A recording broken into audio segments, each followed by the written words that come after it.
So I wanted to do a quick video on houselessness because that's the most common thing here in Palo Alto. There's not a lot of homelessness in terms of people sleeping on the streets or sidewalks or in tents, but there's a lot of houselessness, meaning people sleeping in vehicles. And I think that's because there's people who work in the area that just can't afford to live here, but they want to stay in the area because of work. So they get campers like these that we see that we're passing now, that they park on the side of the streets. These campers are within a block of my office at WeWork, and they've been here ever since I showed up. They've never moved. So these are obviously people that have literally camped out in their vehicle to stay here as the place to sleep and live when they're not working. But here's how the cities deal with it. They have different signage on different streets saying where you can and can't park. This one says no parking, 11 p.m. to 5 a.m. That means nothing. So you can't even park there if you're just parking your vehicle as part of a business or visiting somebody in a residence. Here's another example we'll find here on this street where a private business has put up their own signage saying, do not come into our parking lot.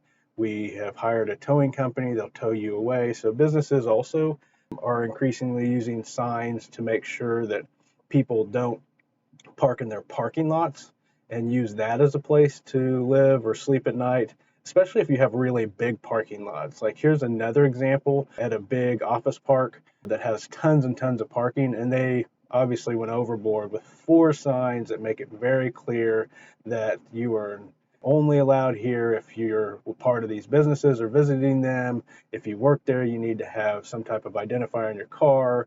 No loitering, no trespassing. They'll call the police on you, making it very clear that you are not allowed in these parking lots, even though there's tons and tons of space in them.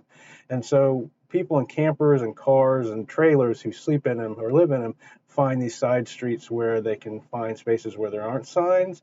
Here's another example of a sign that's a little less restrictive, but targeting oversized vehicles, campers, trailers, to say you can't be in these types of things overnight, because they want to allow people who have cars who are visiting businesses or residents to park there, but they don't want these vans, trucks, RVs to park because they know those are usually people who are going to sleep in them overnight. So you see all these different signs, and so depending on the part of town you're in determines whether you'll see people staying in their vehicles. We're going through the central business district of Palo Alto right now, and you don't see any trailers or RVs or anything because there's signs everywhere with no parking, and it's policed and businesses want it enforced.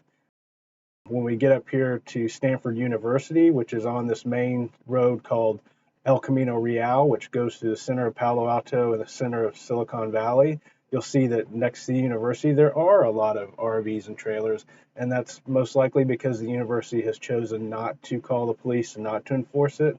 In fact, as we pass through here, if you look at this light poles, you don't see any no parking signs, which means the university's probably had them taken down, because the ordinance in Palo Alto is like a lot of other towns in the area where the city council that passed the ordinance has said, we'll enforce it if somebody calls to complain, but otherwise we're not going to proactively stop people and seek them out if they're in an RV or a trailer or sleeping in their car. It has to be complaint based. So I just wanted to do a quick example to show you all of the people that are living in their campers or RVs that are houseless in Palo Alto, which is really the main kind of people that you see who are not living in a traditional house or apartment.